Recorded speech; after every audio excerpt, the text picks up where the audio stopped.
Dear student, आपका महाविद्यालय के यूट्यूब चैनल पर स्वागत है। लास्ट वीडियो में हमने क्विनोलिन के बारे में पढ़ा था। आज हम बात करेंगे आइसोक्विनोलिन की।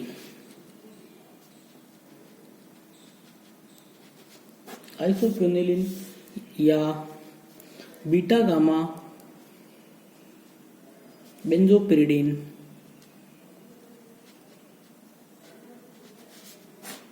या 2-बेंजीन।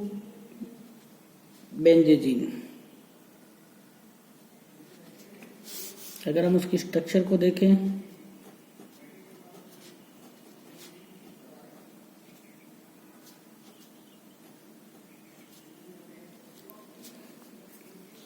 नंबरिंग उधर से करेंगे जिधर से नाइट्रोजन परमाणु को या हेटेरो एटम को कम से कम अंक मिले। आइसोक्विनोलिन हमेशा क्विनोलिन के साथ पाया जाता है और क्विनोलिन से इसे पृथक करने के लिए पहले इनके सल्फेट बना लिए जाते हैं और फिर इन्हें अल्कोहल से आंशिक क्रिस्टलन द्वारा पृथक कर लिया जाता है। आइसोक्विनोलिन अल्कोहल में बहुत कम विलयशील होती है, अतः यह पहले क्रिस्टलीकृत हो जाता है। आइसोक्विनोलिन न्यूक्लियस कई एल्केलाइडों एग्जाम्पल पिपावरिन, नार्कोटिन आदि में पाया जाता है। उसके बाद हम बात करेंगे प्रिपरेशन की।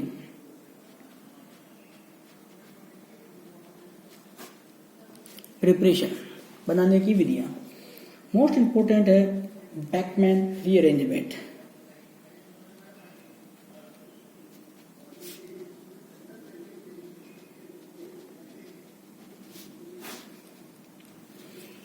बैकमैन रीअरेंजमेंट में सिनेमैल्डिहाइड के ऑक्सीजन को फास्फोरस पेंटाऑक्साइड के साथ गर्म किया जाता है तो आइसोक्विनोलिन बनता है। देखिए कैसे।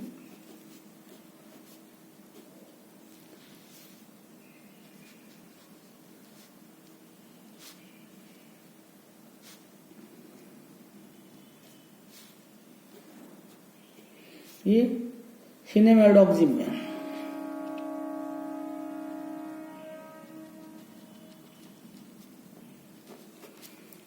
तब सिनेमैल्डिहाइड की क्रिया हाइड्रोक्सिल एमीन के साथ कराई जाती है तो ऑक्सीजन का फॉर्मेशन होता है। Beckmann rearrangement.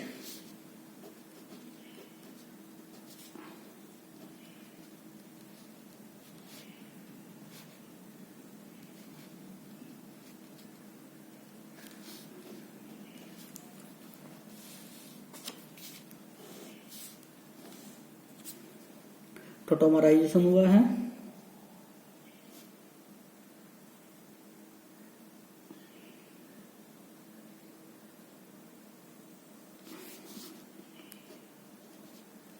ये रीअरेंज हो गया है, sorry minus water.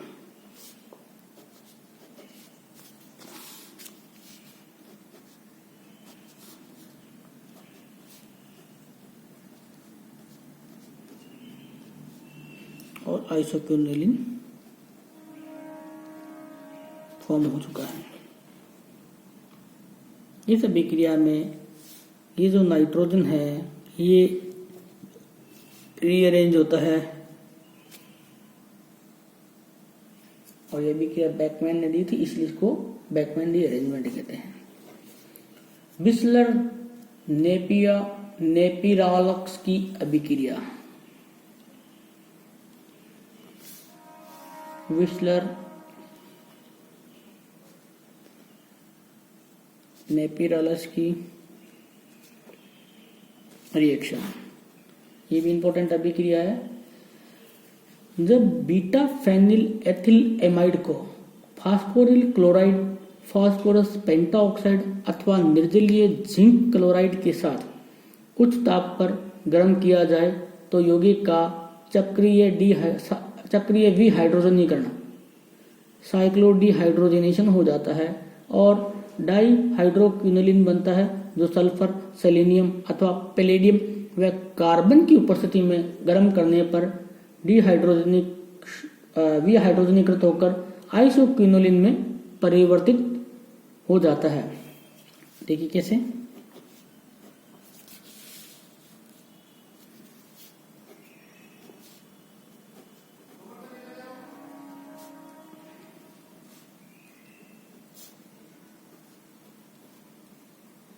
Beta phenyl alkylamide, beta phenyl एल्किलेमाइड।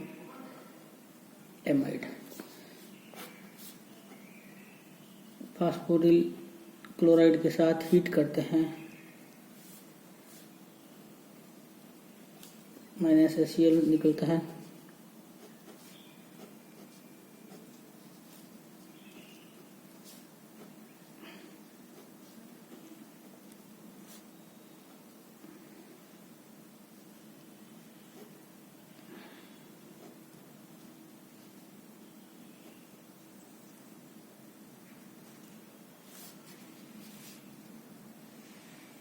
ये बॉन्ड यहाँ और ये POCl HOPOCl3 बाहर। तो हमारा जो कंपाउंड बना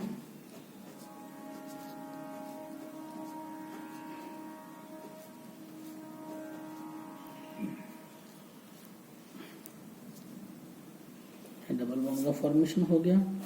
इसके बाद पैलेडियम कार्बन या सल्फर या सेलेनियम के साथ रिडक्शन कराया।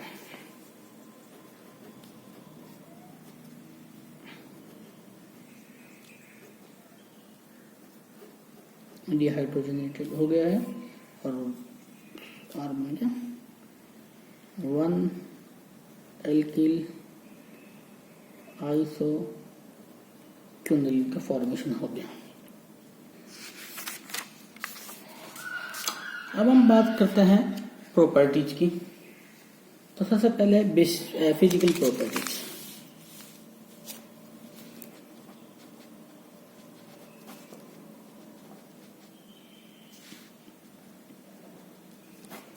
भौतिक गुण। आइसोक्विनोलिन एक रंगहीन ठोस यौगिक होता है जिसका गलनांक मेल्टिंग पॉइंट 26 डिग्री सेंटीग्रेड होता है। इसके अधिकांश गुण जो है वो क्विनोलिन के समान होते हैं। उसके बाद रिएक्शंस, केमिकल रिएक्शंस। पहला बेसिक नेचर।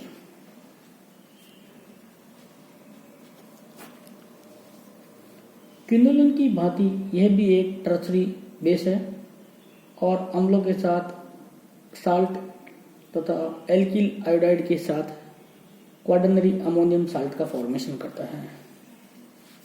इसे एथिल क्लोराइड के साथ मेथिल आयोडाइड के साथ अभिक्रिया।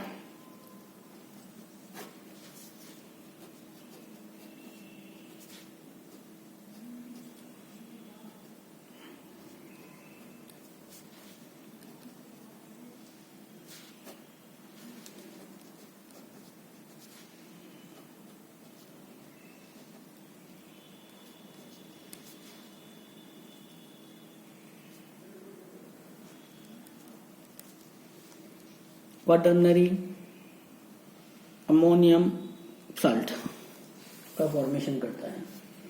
सेकेंड है रिडक्शन।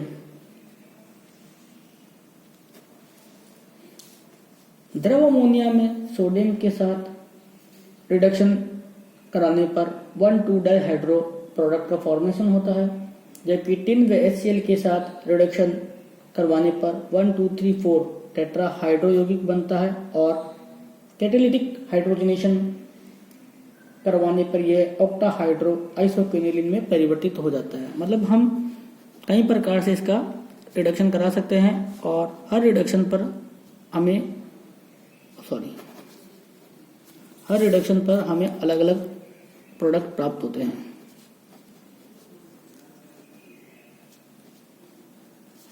हम इसको ऐसे देखते हैं। सोडियम और लिक्विड अमोनिया में जब हम रिडक्शन कराते हैं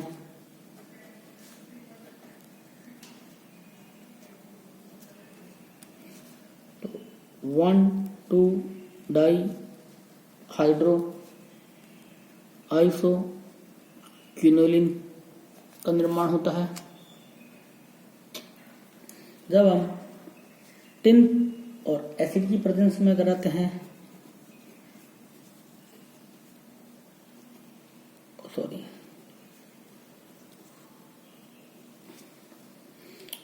1 2 3 4 टेट्रा हाइड्रो आइसो क्यूनिलीन का फॉर्मेशन होता है। और जब हम प्लेडियम के साथ हाइड्रोजनेशन कराते हैं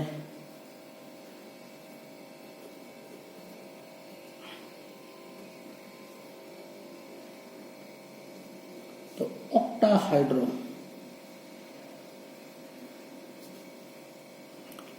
आइसो क्विनोलिन का फॉर्मेशन होता है। उसके बाद third oxidation.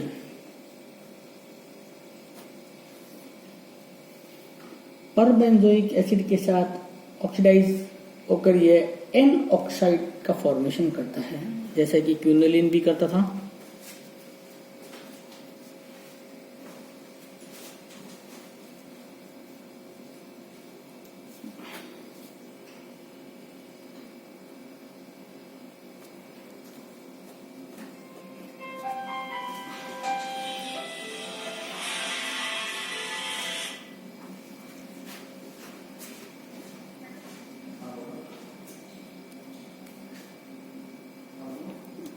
Isoquinoline oxide N oxide.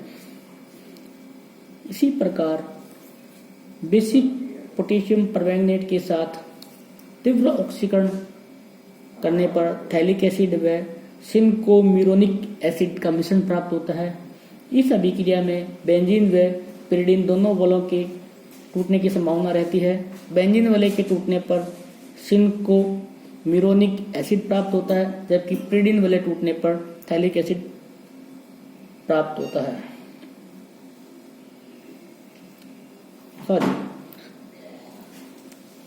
Pyridine वलय के टूटने से सिनकोम्यूरोनिक एसिड प्राप्त होता है, जबकि बेंजीन वलय टूटने से थैलिक एसिड प्राप्त होता है।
अब हम बात करेंगे इलेक्ट्रोफिलिक सब्स्टिट्यूशन रिएक्शंस की।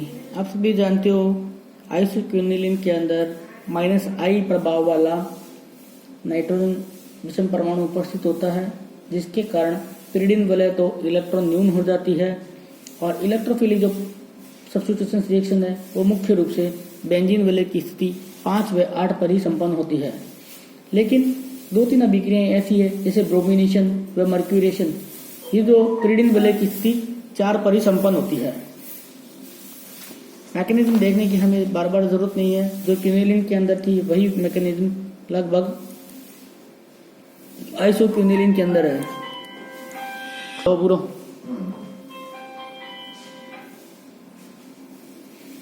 तो हम बात कर रहे थे नाइट्रेशन की। बहुत ही सिंपल अभिक्रिया है। नाइट्रेशन जब भी होता है तो concentrate H2SO4 plus concentrate HNO3 nitrating mixture के द्वारा कराया जाता है, और इसके द्वारा जो इलेक्ट्रोफाइल जनरेट होता है वह नाइट्रोनियम केटायन होता है।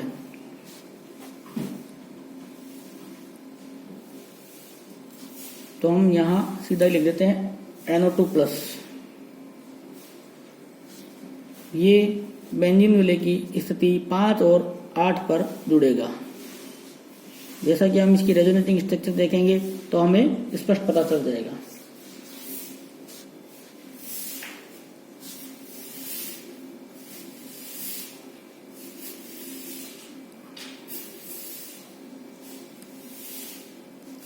मेन प्रोडक्ट या मेजर प्रोडक्ट ये माइनर है, 5 नाइट्रो आइसो क्विनोलिन और 8 नाइट्रो आइसो क्विनोलिन। सल्फोनेशन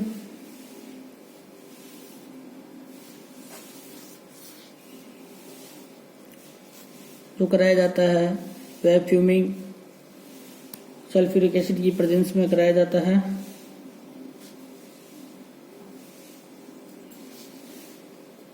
और वही उत्पाद हमें 5 और 8 प्राप्त होते हैं। आइसोक्विनोलिन 5 सल्फोनिक एसिड और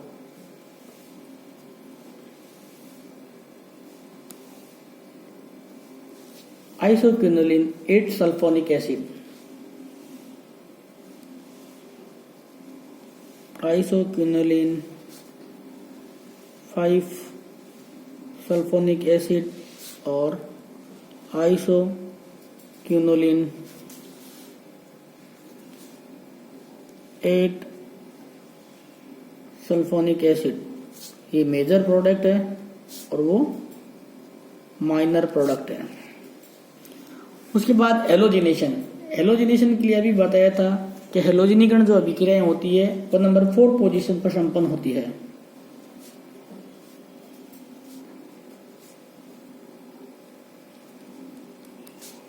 आइसोक्विनोलिन का ब्रोमिनेशन कराते हैं।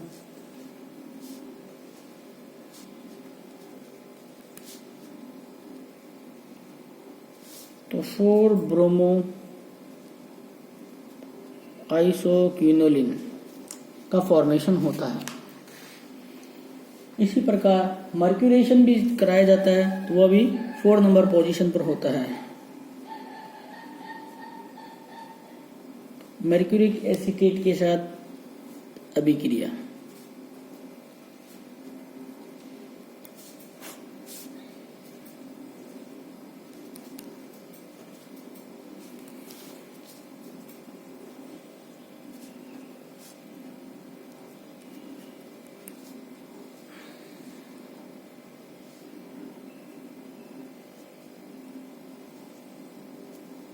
Isoquinoline 4 mercuric acetate.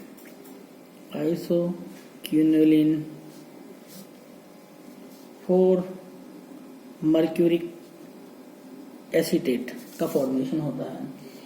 उसके बाद हम बात करेंगे न्यूक्लियोफिलिक सब्स्टिट्यूशन रिएक्शन की।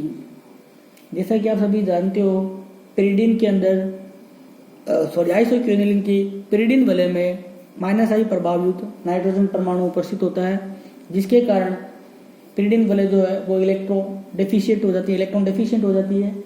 इस कारण उसमें आसानी से कोई न्यूक्लियोफाइल जुड़ सकता है। तो हम देखते हैं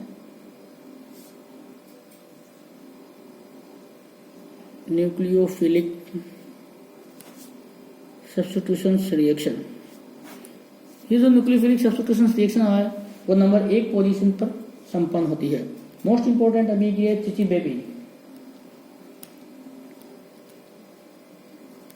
चिची-बेबिन अभिक्रिया।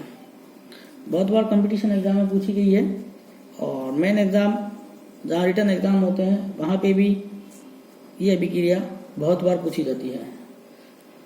सोडामाइड के साथ जब इसकी अभिक्रिया कराई जाती है तो 1 अमीनो आइसोक्विनोलिन का फॉर्मेशन होता है।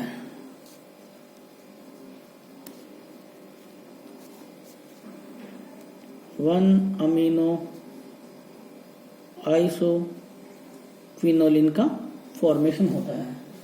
इसी प्रकार सेकंड जो अभिक्रिया है हाइड्रोक्सिलेशन।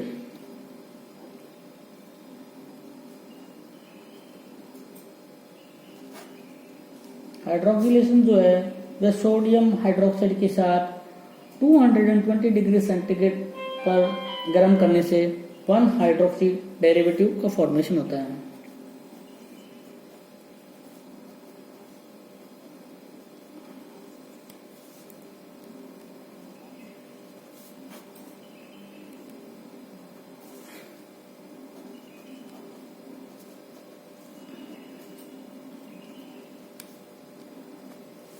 1 hydroxy isoquinoline.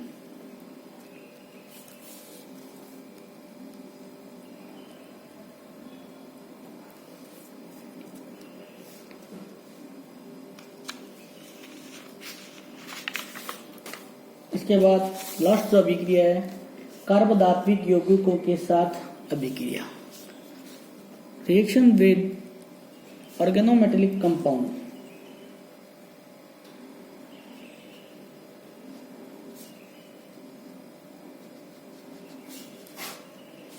कार्बोदात्विक यौगिकों के साथ क्रिया, जब आइसोक्विनोलिन की अभिक्रिया Gr एवं एल्किल लिथियम के साथ कराते हैं तो 1 सब्स्टिट्यूट डेरिवेटिव का फॉर्मेशन होता है। देखिए एग्जांपल, आइसोक्विनोलिन की क्रिया हम कराते हैं Gr के साथ,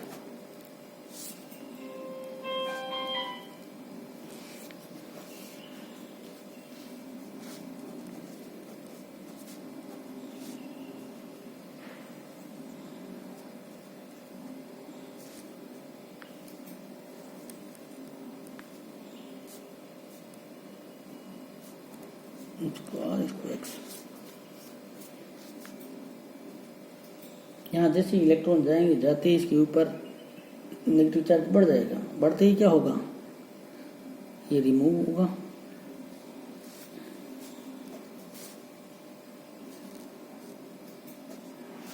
और यह रिमूव होकर डायरेक्ट इस पोजीशन पर माइग्रेट कर लेगा।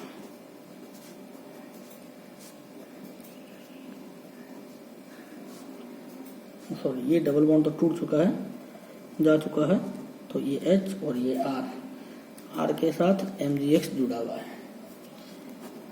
जल अपघटन करेंगे,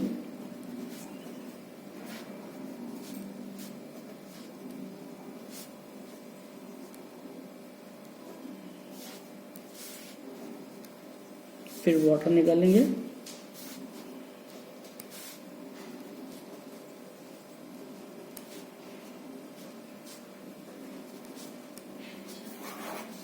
वन एल्किल आइसोक्विनोलिन।